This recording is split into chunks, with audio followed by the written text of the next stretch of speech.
the state of Florida has banned the following content as a client choice for batterers intervention programs because it contains faith-based elements. Proceed with caution. In Lesson 10, Faith-Based Batterers Intervention examines how domestic violence perpetrators control money. Often people will act out in an attempt to have the control over money in a relationship.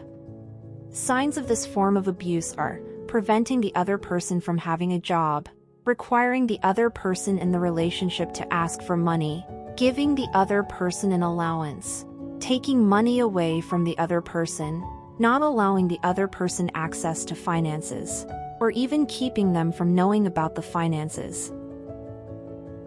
This control is often accompanied with the rationalizations of thinking the other person needs to stay home, controlling spending, financial security, or financial ineptitude by the other person.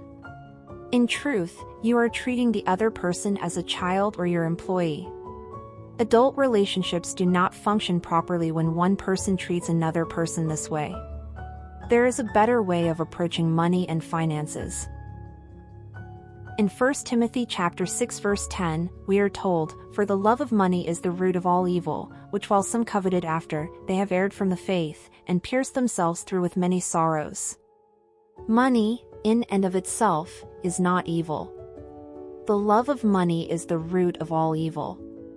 Many arguments and fights take root in the control of money.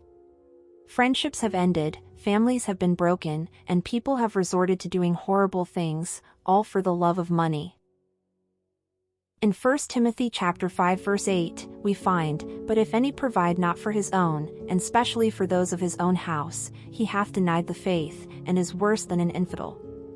For a person to withhold financial resources from their own spouse or family clearly shows the actions of a person who is not providing, which is a non-negotiable mark of genuine faith.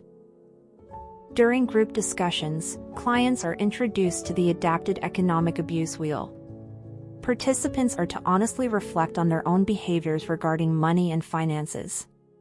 Clients are provided with community resource lists to help them if they are struggling financially.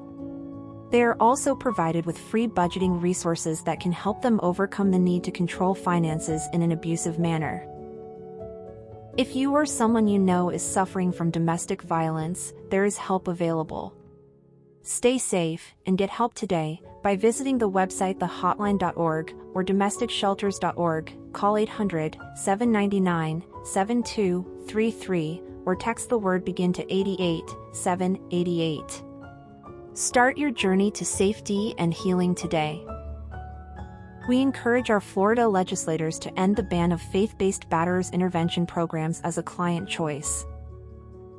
We are asking for Floridians to please contact your Florida State Senator and Florida State Representative and ask them to restore this valuable program option.